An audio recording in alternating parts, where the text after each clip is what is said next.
नमस्कार दोस्तों, एक बार पुनः आपका new career academics online platform में अभिषेक सुंदरा सर फिर से आपका भव्य अभिनंदन करता हूं। जिस प्रकार से हम प्रश्नोत्तरी लेकर आए थे, आज जो प्रश्नोत्तरी है भाग नंबर 11, भाग नंबर 11 का प्रश्न देखिएगा। पहला प्रश्न क्या कहता है, राजस्थान का कौन सा स्थान होली पर्व के अवसर पर इलोजी की सवारी के लिए जाना जाता है। फिर से देखें, राजस्थान का कौन सा स्थान होली पर्व के अवसर पर इलोजी की सवारी के लिए जाना जाता है। क्या बूंदी जाना जाता है, बाड़मेर, जैसलमेर या फिर बीकानेर। देखिएगा क्या होता है इलोजी की सवारी। इलोजी इलोजी ये जो इलोजी है, इन्हें छेड़छाड़ के देवता भी कहते हैं। मित्रों याद रखिएगा, इन्हें छेड़छाड़ के देवता कहते हैं। इनकी जो सवारी है वो बाड़मेर में निकाली जाती है, अर्थात इनकी जो सवारी है वो बाड़मेर की प्रसिद्ध है। इन्हें कुंवारी कन्याएं इनकी पूजा करती है। मित्रों याद रखिएगा कि इलोजी को छेड़छाड़ के देवता भी कहते हैं और इनकी जो सवारी है वो बाड़मेर से निकाली जाती है। ये जो सवारी है वो होली के दिन निकाली जाती है। फिर से देखें, होली के दिन इलोजी की सवारी कहाँ की प्रसिद्ध है, तो ये बाड़मेर की है। इस प्रकार से इसका जो राइट आंसर होगा 2, बाड़मेर। बढ़ते हैं अगले प्रश्न की ओर। अगला प्रश्न देखिएगा, गरासिया जनजाति में मोरबंदिया रीति रिवाज किस अवसर से जुड़ा हुआ है। फिर से देखें, गरासिया जनजाति में मोरबंदिया रीति रिवाज किस अवसर से जुड़ा हुआ है। क्या जन्म से जुड़ा हुआ है, विवाह से है, सगाई से है या फिर तलाक से है। तो देखें, मोरबंदिया एक प्रथा है, मोरबंदिया एक प्रथा है जो कि गरासिया जनजाति में होती है। ये वैवाहिक प्रथा है, विवाह के अवसर पर ये प्रथा देखने को मिलती है। तो इसका जो राइट आंसर है वो होगा विवाह। बढ़ते ही अगले प्रश्न की ओर। अगला प्रश्न देखिए, तीसरा प्रश्न, वस्त्र रंगने मल्यगिरी पद्धति में मल्यगिरी पद्धति में किस रंग की प्रधानता होती है। यहाँ पर मल्यगिरी पद्धति पूछी गई और इसमें किस रंग की प्रधानता है। देखिए, क्या काले रंग की प्रधानता है, भूरे रंग की है, नीले रंग की है या फिर पीले रंग की है। तो इसमें जो सबसे अधिक जो रंग देखा जाता है वो भूरा रंग यहाँ पर देखने को मिलता है। इसका जो राइट आंसर होगा भूरा रंग।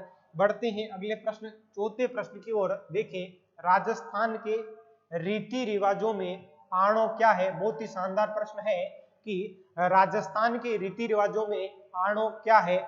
क्या दुल्हन के परिवार द्वारा वर की बारात का डेरा देखने जाना आणो कहलाता है, या फिर कुआं पूजन, या फिर विवाह के पश्चात दुल्हन को दूसरी बार ससुराल भेजना, या फिर जल झूलने की एकादशी की पूजा। फिर से देखें, आणो क्या होता है। आणो मित्रों, जब भी विवाह के पश्चात जब दुल्हन दूसरी बार जब ससुराल भेजी जाती है उसे आणो कहा जाता है। तो आणो क्या होता है, तो विवाह के पश्चात दुल्हन को दूसरी बार ससुराल भेजना क्या कहलाता है, तो आणो कहलाता है। इस प्रकार से इसका जो राइट आंसर होगा वो होगा 3, कुआं पूजन को जलवा पूजन कहते हैं। कुआं पूजन को क्या कहते हैं, जलवा पूजन कहते हैं। फिर देखें, बढ़ते हैं अगले प्रश्न की ओर। अगला प्रश्न है पांचवा प्रश्न, राजस्थान में ओलंदी क्या है। फिर से देखें, राजस्थान में ओलंदी क्या है। क्या राजस्थान के ये लोकगीत को कहते हैं, विवाह का एक प्रकार है, या फिर एक देसी खेल है, या फिर नववधु के साथ जाने वाली लड़की या स्त्री है। तो देखें, ओलंदी जो है ने तो राजस्थानी लोकगीत है और ने ही विवाह का कोई प्रकार है और ने कोई देसी खेल है। ये नववधु के साथ जानने वाली जो लड़की होती है या स्त्री होती है उसे ओलंदी कहा जाता है। तो ध्यान रखिएगा, ओलंदी क्या होता है, तो नवविवाहित जो स्त्री होती है उसके साथ जानने वाली लड़की या स्त्री, जिसे क्या कहते हैं, ओलंदी कहते हैं। इस प्रकार से इसका जो राइट आंसर होगा पांचवे का 4। बढ़ते हैं अगले छठवें प्रश्न की ओर। छठवां प्रश्न देखें, हरिपिंगल प्रबंधन नामक जीवन चरित्र विषयक और छंद रूप शास्त्र पर आधारित काव्य के लेखक कौन है?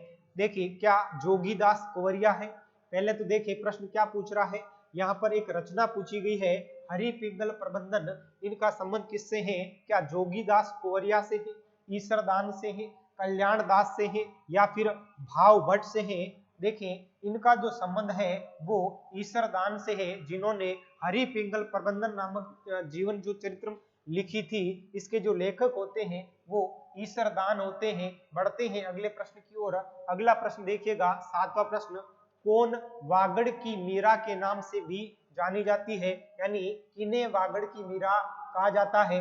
क्या मीराबाई को कहते हैं, गौरीबाई को कहते हैं, या फिर कोमलबाई को कहा जाता है, या फिर कालीबाई को कहा जाता है? तो देखिए, मीराबाई को वागड़ की मीरा नहीं कहते हैं, कोमलबाई को भी यहाँ पर नहीं कहेंगे, कालीबाई को गौरी नहीं कहते हैं, और इसका जो राइट आंसर होगा गौरीबाई। गौरीबाई को वागड़ की वीरा कहा जाता है। वागड़ की वीरा किसे कहा जाता है? तो ये गौरीबाई को कहा जाता है। बढ़ते हैं अगले प्रश्न, 8वें प्रश्न की ओर।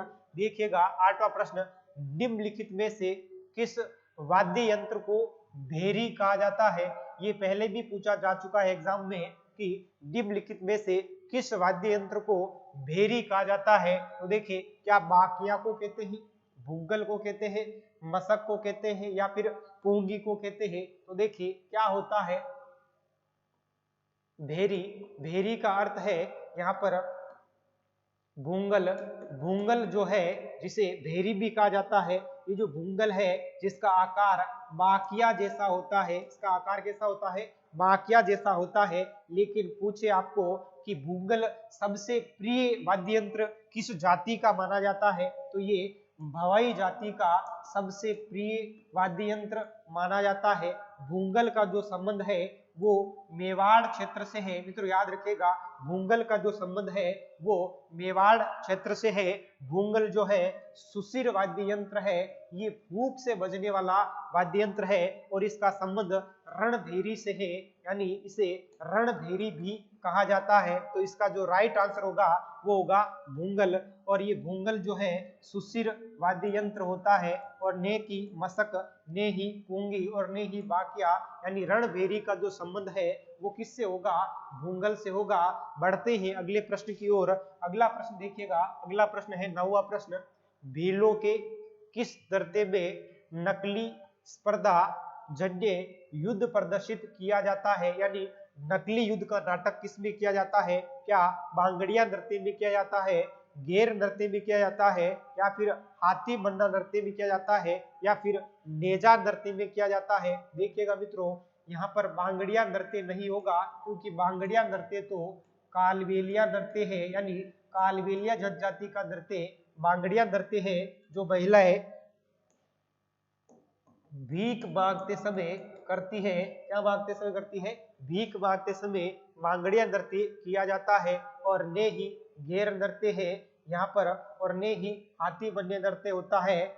यहाँ नेजा नृत्य की अगर बात करें तो देखिए, नेजा नृत्य के दौरान होली के तीसरे दिन ये होता है, होली के तीसरे दिन ये होता है, और इसमें गांव के चौक में भील जनजाति के द्वारा, भीलों द्वारा गांव के चौक में एक बांसड़े के ऊपर यहाँ पर नारियल बांध दिया जाता है, और नारियल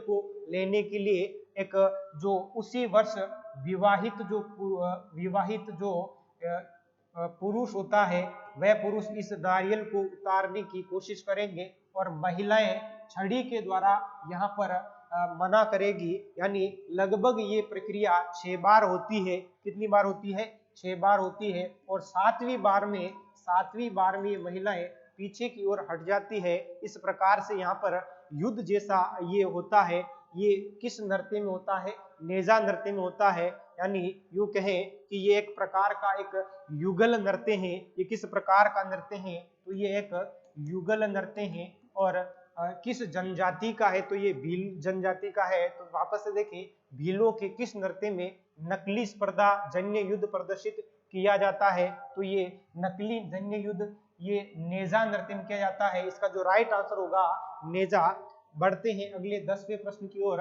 10वां प्रश्न देखें, नवल संप्रदाय की मुख्य पीठ स्थित है। नवल संप्रदाय की मुख्य पीठ कहाँ है?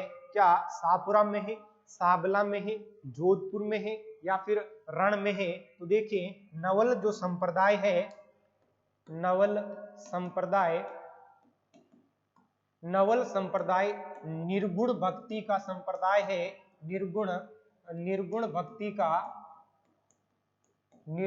भक्ति का संप्रदाय है। और इस संप्रदाय के जो संस्थापक है वो नवल दास जी है। याद रखिएगा, इनके संस्थापक कौन थे? तो ये नवल दास जी है। इनकी जो नवल संप्रदाय की जो मुख्य पीठ है, प्रधान जो पीठ है वो जोधपुर में है। मित्रों याद रखना कि ये इसकी नवल संप्रदाय की प्रधान पीठ कहाँ पर है? तो ये जोधपुर में है। और इन किस भक्ति से संबंधित है? क्या ये सगुण भक्ति से या फिर निर्गुण भक्ति से?